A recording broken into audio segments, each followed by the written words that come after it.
श्रीलक्ष्मी श्रीमहालक्ष्मी क्षीरसागर कन्यका उत्तिष्ठ हरिसम्प्रीते भक्तानां भाग्यदायिनी। श्रीलक्ष्मी श्रीमहालक्ष्मी क्षीरसागर कन्यका उत्तिष्ठ हरिसम्प्रीते भक्तानां भाग्यदायिनी।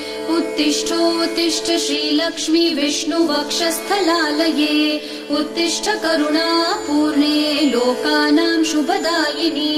उत्तिष्ठोत्तिष्ठ श्रीलक्ष्मी विष्णुवक्षस्थलालये उत्तिष्ठ करुणापूर्णे लोकानां शुभदायिनी।